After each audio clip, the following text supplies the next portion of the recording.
안녕하세요. 다정한 남걱정 다락방TV입니다. 오늘도 저의 다락을 찾아주셔서 감사드리고요. 사연 시작해보도록 하겠습니다. 안녕하세요.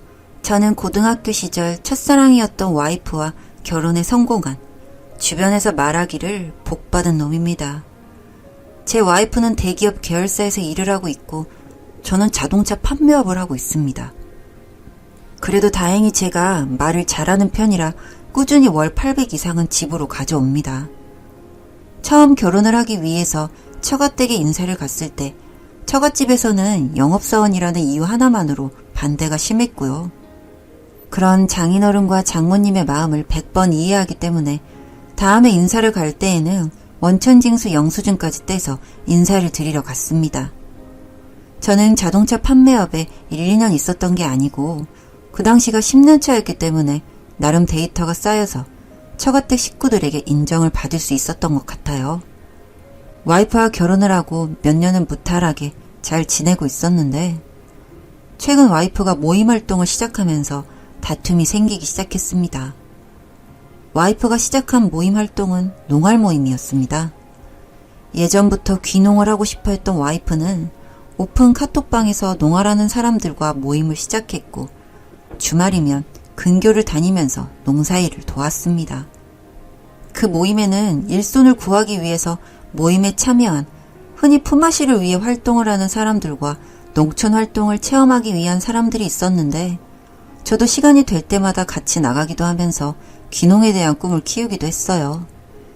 제가 시간이 안 될 때도 와이프는 주말이면 활동을 하러 갔는데 정말 웬만한 종교인보다 주말에 더 바쁜 것 같았습니다.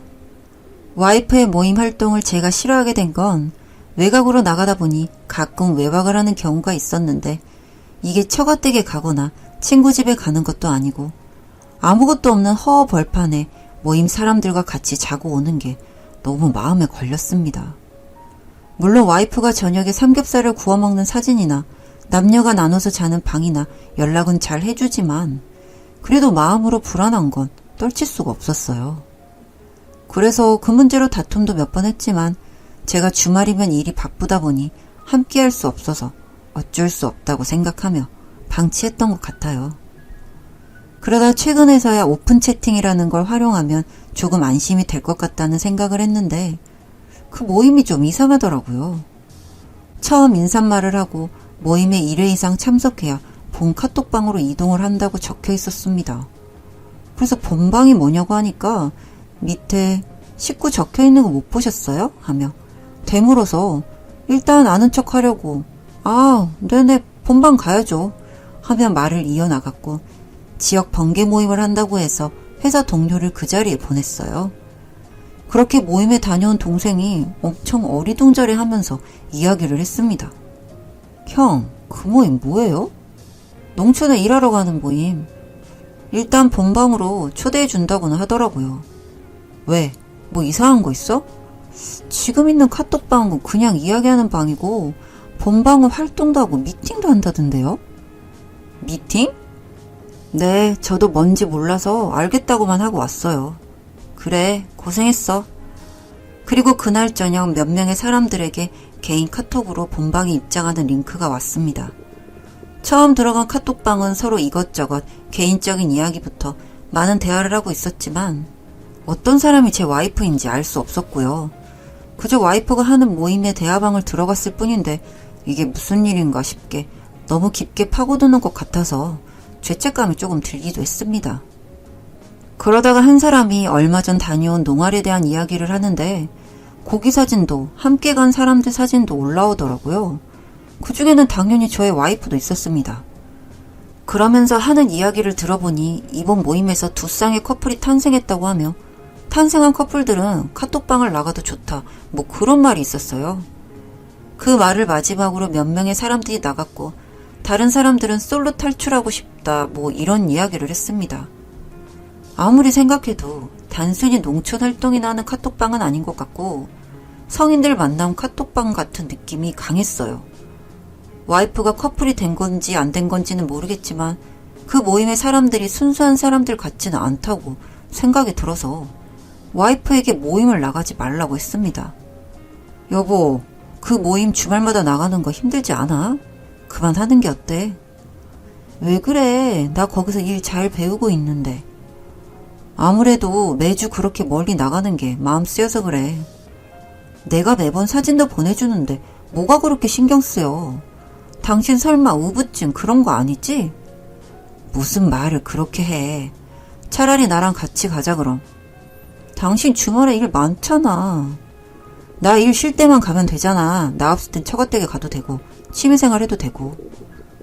당신 정말 왜 그래? 정말 우부증 있는 사람같이. 와이프의 말처럼 제가 괜히 카톡방의 정체를 알고 난 이후부터 의부증이 생긴 건가 싶은 생각이 들기도 했지만 제 눈으로 확인하지 않고서는 도저히 마음이 진정이 안 될 것 같아서 그 동생에게 모임에 나가달라고 했습니다. 아무래도 와이프가 거기 있는 것 같다고요. 정말 쪽팔렸지만 그래도 진실을 알고 싶었어요. 동생도 가정이 있다 보니 처음엔 거절을 했지만 제가 술을 먹다 울기까지 하니 알겠다고 하더라고요. 다행인 건지 불행인 건지 와이프는 그날 모임에 가지 않았고 저에게 모임을 줄이겠다고 했습니다. 안심이 된과 동시에 커플이 된 사람들은 카톡방에서 나갔다는 게 생각이 들어서 아내의 휴대폰을 몰래 봤는데 오픈 카톡방이 지워졌습니다. 그러면 안 되지만 아내의 퇴근 시간마다 아내가 나오는 모습을 기다리고 행적을 쫓아다녔는데 일주일에 2번씩 다른 사람과 만나는 모습을 포착했어요.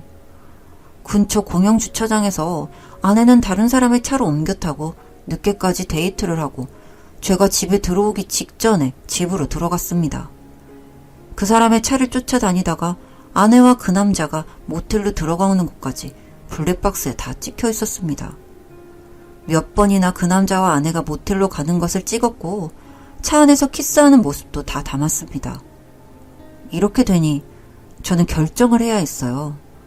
고등학교 때 첫사랑이었던 아내를 생각하면 계속 모른 척 살아야 하는 건 아닌가 생각을 했는데 아내가 그 남자의 집까지 드나드는 걸 보니 아무래도 이건 아닌 것 같았습니다. 아내가 그 남자의 오피스텔로 추정이 되는 집으로 들어가는 걸 보고 저도 뒤를 따라 들어갔습니다. 여보! 아내의 목소리는 들리지 않았습니다. 그 남자를 보자마자 미친 듯이 때렸고 옆에서 와이프의 말리는 소리가 들렸습니다. 여보 그만해. 이 사람 죽겠어. 무슨 사이야? 아는 오빠야. 아는 오빠랑 모텔도 가고 키스도 하고 다 하나 보네. 당신은 그런가 보다. 왜? 이 사람이 뭐 분홍의 아들이라도 돼? 아님 흙바닥 패티시라도 있는 거야? 그만해. 나도 다 잘못한 것쯤 아니까. 나에게 진정하라고 말하는 그 남자를 또 때렸습니다. 옆에 골프채가 있길래 온 집에 난동을 부렸어요. 그만하세요. 뭘 그만합니까? 당신 유부녀인 거 알고 만난 거지? 뭐, 재혼이라도 할 생각이었어?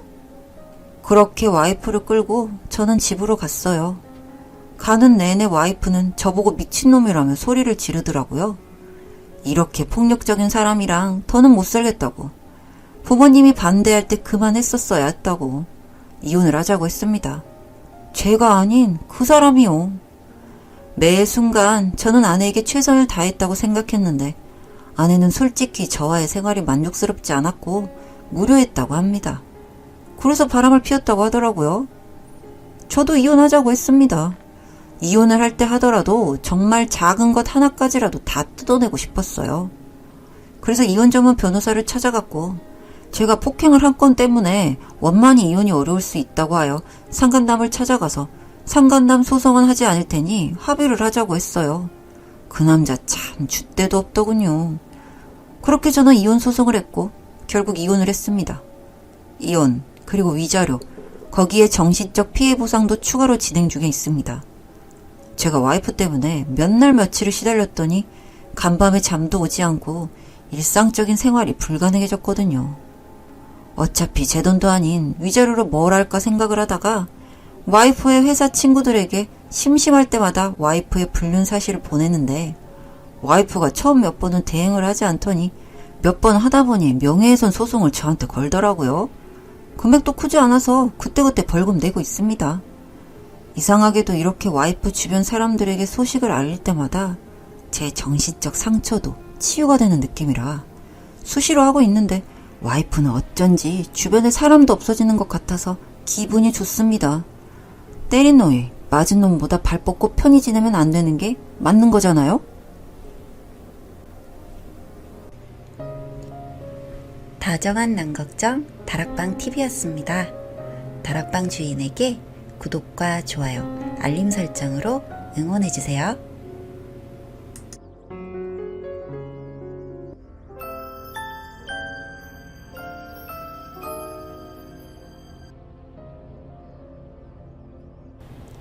안녕하세요. 다정한 남걱정 다락방 TV입니다. 오늘도 저의 다락을 찾아주셔서 감사드리고요. 사연 시작해보도록 하겠습니다. 안녕하세요. 저희 와이프는 제가 직장을 다니며 취미로 시작한 댄스 스포츠 학원의 선생님이었습니다. 처음 와이프를 본 순간 첫눈에 반했다는 말이 딱 맞는 그런 사람이었어요. 빠른 노래와 함께 춤을 추는 와이프는 처음 본 사람이라고 해도 바로 반하기에 충분히 매력적이었어요. 그런 와이프와 연애를 해보고자 그 학원을 1년도 넘게 다녔고 남자친구가 있던 와이프가 헤어지길 기다리고 기다려서 결국 와이프를 만나게 되었습니다. 와이프는 처음 저와 만날 당시에 조심스러워하는 기색이 많았습니다. 와이프가 워낙 소심한 성격이라 그럴 수 있다고 생각을 하고 몇 개월을 더 기다린 끝에 어렵사리 와이프와 정식으로 만남을 갖게 되었습니다.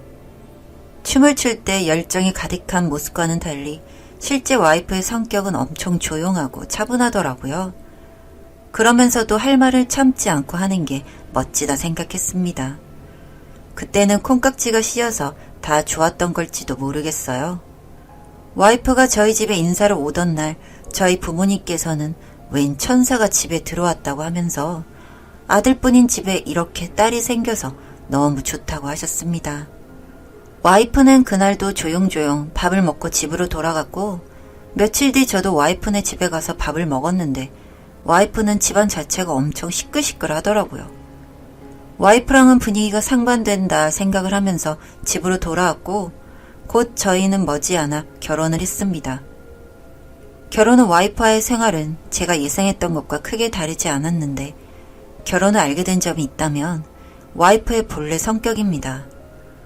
결혼 전 술을 좋아하지 않는다는 와이프의 말에 따라 억지로 술을 권하거나 같이 술을 먹는 일이 드물었는데 결혼을 하고 나니 집에서 와이프가 혼술을 자주 하더라고요. 저는 원래 술을 좋아하는 사람이라 집에서 종종 술을 먹었는데 와이프도 함께 먹으니 더 기분이 좋더라고요. 그렇게 한두 번 같이 술을 마셨을 때는 몰랐는데 와이프가 술만 먹었다 하면 흥이 넘쳤습니다. 그 순간 와이프 집에 갔을 때를 생각하면서 흥이 많은 게 집안 내력인가 생각을 하고 귀엽게 보고 있는데 술을 자주 먹다 보니 와이프의 주사도 자주 보게 되었는데 이게 날이 갈수록 심해진다는 느낌을 받을 때가 있었습니다. 집에서 저와 둘이 먹을 때는 그냥저냥 넘어갔던 일들이 다른 사람들과 함께 있을 때는 선을 넘는 느낌이 많았어요. 얼마 전 친한 친구가 결혼을 해서 결혼식장에서 친한 친구들을 만나서 저녁에 술을 먹기로 했습니다. 저는 결혼을 했기 때문에 와이프와 함께 나갔고 제 친구들은 다 미혼인 친구들이 많아서 여럿이서 술을 먹었어요. 1차에서 서로 주거니 받거니 어렸을 적 이야기도 하면서 시간 가는 줄 모르고 술을 먹었고 와이프도 그럭저럭 술을 잘 먹고 있었습니다. 그래서 별로 걱정도 안 하고 있다가 2차까지 가게 되었어요. 2차로 룸식 노래방에 가서 술과 안주를 먹으며 이야기를 하고 노래를 하는 사람은 노래를 했어요. 그러다가 와이프가 신이 난 건지 갑자기 무대로 가서 춤을 추고 무슨 노래를 불렀는데 왁스의 오빠였던 것 같아요. 그 노래 가사를 갑자기 사투리로 부르면서 제 주변 친구들에게 들러붙는데 정말 제 와이프지만 저도 깜짝 놀랐습니다. 주변에 있던 친구들도 당황을 했고 그러면서 와이프가 휴지를 뽑아대는데 정말 환장하겠더라고요. 더는 보지 못하고 제가 와이프를 끌고 나왔는데 와이프는 눈이 팽팽 돌아서는 저를 알아보고 있는 것 같지도 않았어요. 다음날 술에서 깬 와이프는 아무것도 기억하지 못했고 본인은 기억이 안 난다며 말을 했습니다. 그런데 며칠 뒤 저와 함께 술을 먹었던 친구놈 하나가 연락이 와서 퇴근 후 그 친구를 만나 술을 한잔했어요. 너 와이프 괜찮냐? 그날 술 많이 먹은 것 같던데? 그럼 괜찮지. 흙 많은 건 알았는데 나도 좀 놀랐다. 근데 너네 와이프 혹시 오빠 다녀? 뭔 소리야. 말이 되는 소리를 해. 야, 너 신혼인 거 아는데 걱정돼서 그래. 뭐가? 너 그렇게 가고 나서 어떤 늙은 아저씨가 니네 와이프를 알아보더라? 아, 뭔 말이야. 그 아저씨가 누군데? 뭐라더라. 전년저거 뻗어서 나가는 건 똑같네. 그런 말? 그냥 흘리면 되는데 나도 성격이. 그 말을 채 다 듣지도 않고 저는 집으로 돌아갔습니다. 술을 먹으면 흥이 많아지는 건 사실이지만 그렇다고 주점에 다니는 그런 여자로 표현되는 게 너무 기분이 나빴어요. 그리고 얼마 지나지 않아 제 몸에서 이상신호가 발견되었습니다.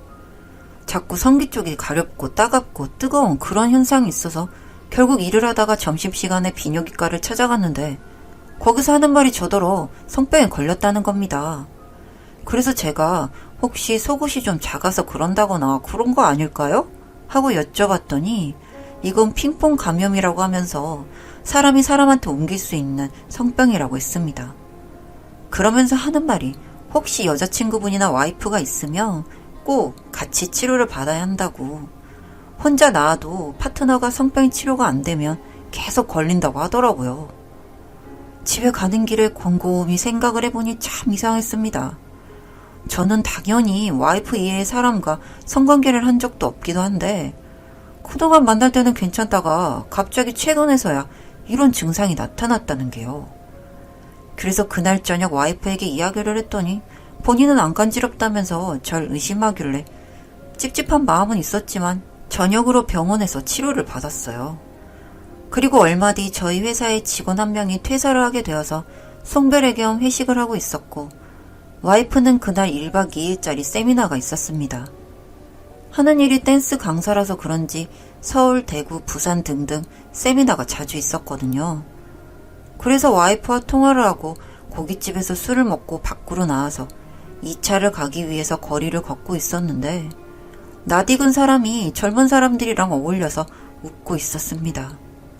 짙은 화장에 평소와 다른 옷차림이었지만 저는 그게 와이프라는 걸 알고 있었어요.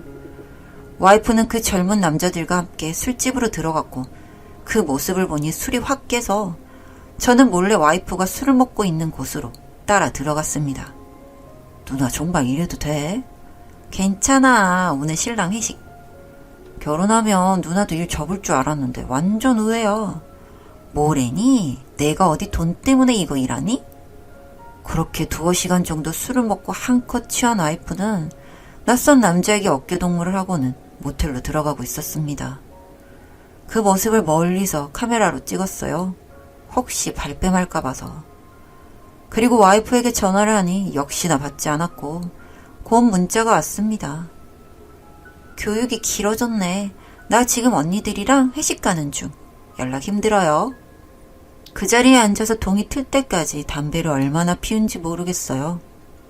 낮이 되어서야 같은 옷을 입고 있는 와이프와 그 젊은 남자가 나왔고 저는 생각할 겨를도 없이 그 남자를 때리고 와이프의 손을 잡고 차로 갔습니다. 뭐 하는 거야? 미행이라도 한 거야? 그게 지금 당신이 할 말이야? 이 옷 꼬라지는 뭐야? 당신 뭐하고 나오는 건데? 아, 진짜 짜증나네. 뭐? 내가 그래서 당신 만나기 싫다고 했잖아. 왜 따라오기를. 당신 미쳤어? 지금 제정신이야? 그래, 우리 이혼해. 이혼하자. 나 당신이랑만 하는 거 싫어. 재미없어. 사람들이 그러더라. 나 이러는 것도 병이래. 나는 계속 나대로 살 테니까 서로 신경 끄자고. 술에서 덜 깬 와이프가 하는 말은 일말의 희망조차도 없애버리는 말이었어요. 그리고 얼마 뒤 저희는 이혼을 했습니다. 정말 1년이라는 신혼이 신혼 같지도 않았고요. 저는 와이프 때문에 이제 정상적인 생활이 불가능합니다. 1년이라는 시간 동안 성병을 비롯해서 배신과 경멸 어린 시선까지. 앞으로 정상적인 생활이 불가능할 것 같아서 이혼은 와이프가 일하던 댄스 학원에 가보기도 했지만 와이프는 이미 퇴사를 했다고 하고, 우연히 와이프를 만났던 술집거리를 다녀보아도 와이프는 보이지 않았어요. 처갓집에서도 와이프가 그런 일을 하는 건 몰랐고 저한테만 그렇게 말하는 건지 딸이랑 연락이 되지 않는다고 합니다. 시원하게 와이프에게 복수라도 해주고 싶었는데 결국 저만 이렇게 버려진 기분이에요. 아마 오늘 밤도 내일 밤도 와이프는 어딘가에서 모르는 남자들과 하하호호 떠들고 웃고 있을 텐데 그 모습을 상상만 해도 정신이 혼미합니다. 아직도 마음이 답답하기만 한데 전 앞으로 어떻게 살아야 할까요?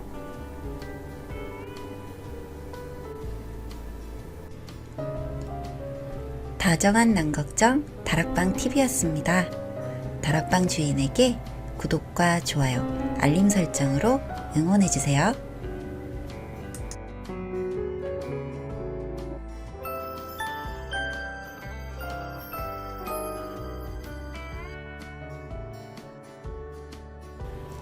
안녕하세요. 다정한 남걱정 다락방TV입니다. 오늘도 저의 다락을 찾아주셔서 감사드리고요. 사연 시작해보도록 하겠습니다. 안녕하세요. 정말 어이없는 제 이야기 한번 들어주세요. 남편과 오랜 연애 끝에 결혼한 저.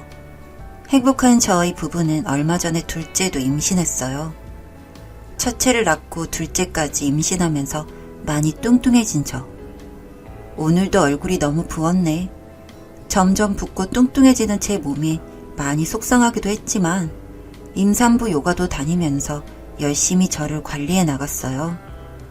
우리 둘째를 만나기 위해서라면 심한 입덧 등도 다 참을 수 있었죠.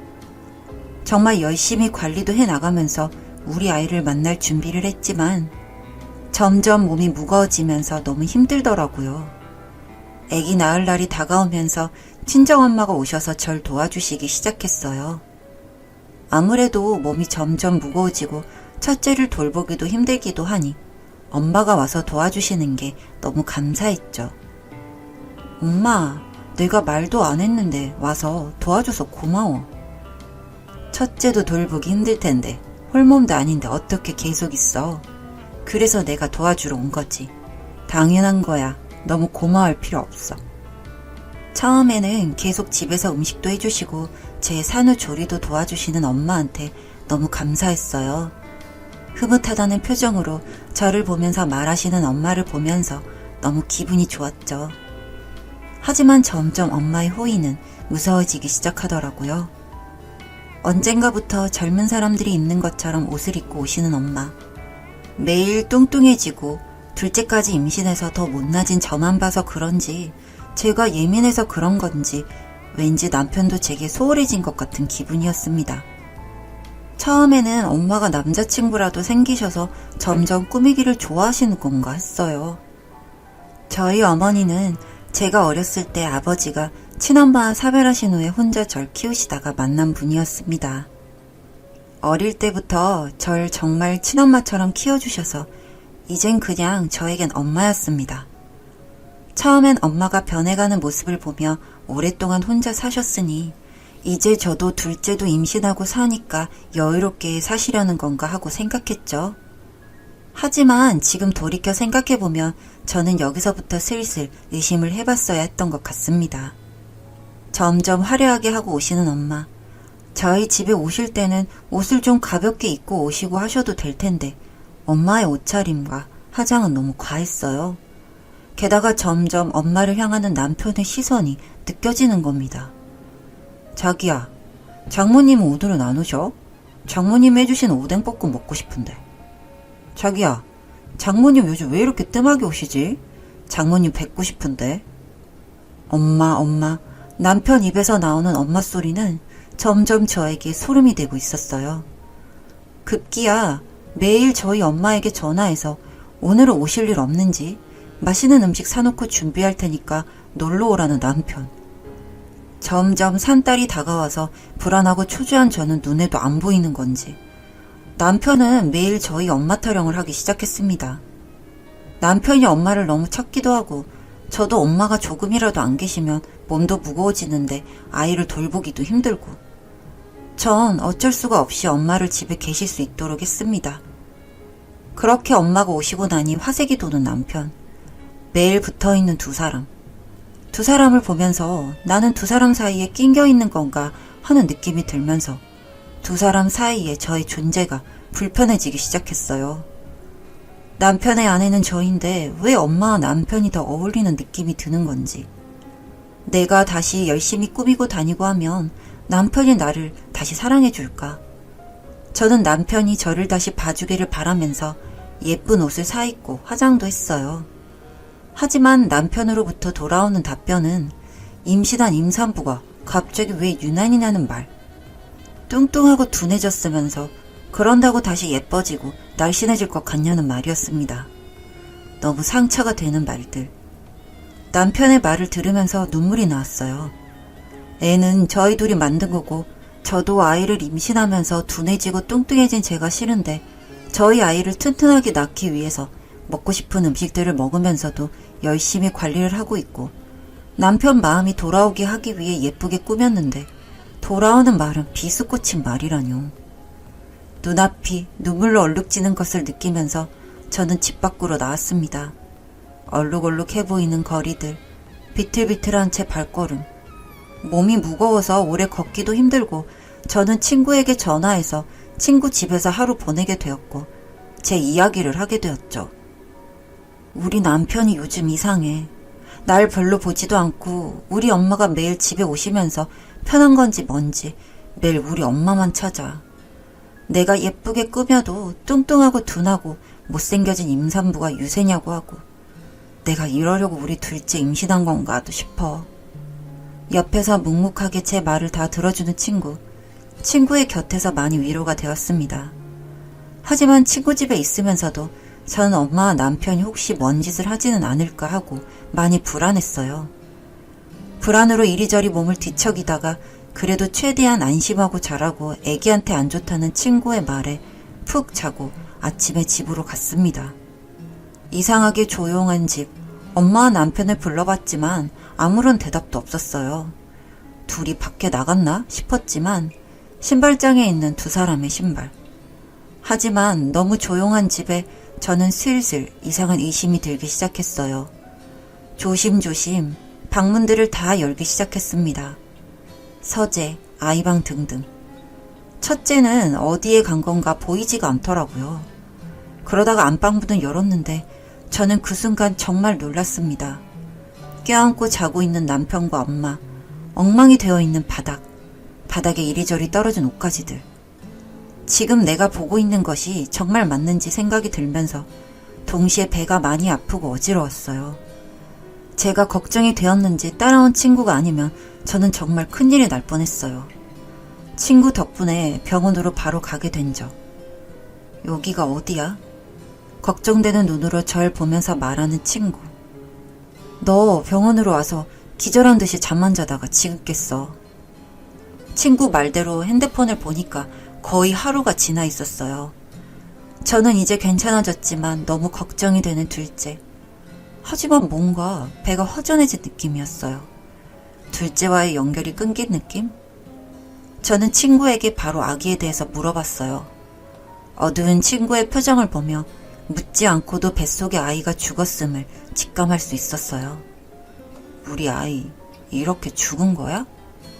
병원에 왔을 때 아이가 죽어서 바로 마취를 하고 아이를 꺼냈다는 병원. 제가 정신을 잃었지만 아이를 바로 꺼내지 않으면 제가 잘못될 상황이었기에 바로 아이를 꺼냈다는 상황. 죽은 아이지만 한 번도 품에 안지 못하고 세상의 빛을 제대로 보지도 못하고 아이 혼자 그 어두운 저승길을 가게 해서 너무 미안했습니다. 사랑도 아이도 제대로 지키지 못한 저는 그야말로 너무 절망감이 들었어요. 계속해서 흐르는 눈물, 그리고 찢어질 듯이 아픈 심장. 속 시원하게 소리도 지르고 싶었고 정말이지 제 삶을 끝내고 싶었어요. 하지만 제가 뭐가 좋다고 그놈들을 위해서 죽어줘야 하고 우리 불쌍한 첫째는 어떨지. 저는 그날부터 악착스럽게 살아남기 위해 노력했습니다. 몸을 회복하고 2주 만에 퇴원. 친구의 도움을 받아서 집에 가니 그놈들은 마치 부부처럼 행동하고 있더라고요. 서로 호칭도 장모와 사이면서 서로 자기, 여보, 제 남편이고 제 남자인데 엄마라는 사람이 딸 남자를 대놓고 뺐다니 정말 화도 나면서 제가 이럴수록 이성을 되찾고 침착하게 행동해야 제대로 엄마를 엿먹일 수 있다고 생각했습니다. 저는 최대한 차분하게 신경 쓰지 않는 것처럼 행동하면서 두 사람이 방심한 틈을 타서 집 이곳저곳에 도청장치와 CCTV를 설치했어요. 아주 제대로 증거를 잡아서 두 사람을 족쳐야겠다는 생각이 들었거든요. 저는 잠시 쉴 겸 여행을 갔다 오겠다고 한 뒤 짐을 싸서 집을 나왔습니다. 이미 저는 두 사람에게 안중에도 없어진 건지 신경 쓰지 않더라고요. 우리는 네가 빨리 이 집을 나가길 바랬어 라는 듯이 가식적이고 인위적인 웃음을 띠는 놈들. 그놈들을 알뜰 모를 듯하게 노려보며 집을 나왔어요. 오랜만에 바다를 보면서 제대로 힐링하면서 답답한 마음을 날려보내고 싶더라고요. 그렇게 친구와 부산으로 떠났고 며칠의 시간을 보내며 증거가 확보되길 기다렸습니다. 그간 저도 너무 스트레스를 받았던 터라 탁 트인 바다를 보니 좀 살 것 같더라고요. 그 두 사람이 지금 무슨 일을 벌이고 있을지는 정말 뻔했지만 좋은 쪽으로 생각하기로 제 마음을 다잡았던 것 같습니다. 그렇게 며칠 뒤 집으로 향했고 두 사람은 여전히 태연하게 행동하고 있더라고요. 장을 봐오겠다면서 집을 나가는 두 사람. 저는 바로 도청장치를 떼고 CCTV 영상을 봤습니다. 그리고 그걸 확인한 순간 저는 정말 큰 충격에 제 눈을 차라리 없애버리고 싶은 심정이었습니다. 그 둘은 매일같이 부부처럼 함께 밤을 보내고 있었고 둘이 제 큰아이를 돌보며 그렇게 지내고 있었습니다. 그리고는 들리는 말이 이제 엄마는 오지 않는다며 이제 할머니가 진짜 엄마가 되는 거라며 이야기를 하고 있는 겁니다. 미친 게 아닐까 싶었습니다. 아무리 두 사람이 서로 연인처럼 살고 저를 등한시할지라 해도 제 아이의 엄마는 저인데 정말 너무 어이가 없었어요. 저는 제가 확보한 증거들을 바로 남편 회사 메일로 보냈습니다. 바로 이게 뭐냐고 답변이 오더라고요. 저는 본 그대로라고 보냈어요. 남편만 건드릴 수는 없었죠. 저는 바로 아무것도 모르고 계셨을 엄마라는 여자의 친척부터 시작해서 동네 사람들에게까지도 자료를 퍼뜨렸습니다. 당연히 반응은 하나였죠. 미친 게 아니냐고, 이게 정말 사실이냐고요. 참, 그런 기가 막힌 일을 겪은 전 그 이후 이혼 소송 중입니다. 어이없게도 이 미친 인간들이 저에게 명예훼손했다며 덤비는데 개 돼지반도 못한 것들에게 무슨 명예훼손입니까? 어이가 없어서. 그리고 결과는 제가 당연히 소송에서 이겼고 양육권도 가지고 오게 되었습니다. 아빠가 절 위해서 제 명의로 사준 집이었기 때문에 둘을 쫓아버렸고 남편은 뭐 그런 미친 짓이 알려져서 바로 잘렸다고 하더군요. 둘이 정말 하늘이 내려준 사랑 같으니 평생 행복하길 빌어주었습니다. 그 이후 저는 지방으로 내려와 지내고 있습니다. 둘째를 잃은 아픔이 없어질 리 없겠지만 그래도 잊고 살아보려고 노력하고 있습니다. 저에게는 꼭 지켜야 할 아이가 하나 있으니까요. 이젠 제 행복 찾아 살아가려고 합니다. 이야기 들어주셔서 감사합니다.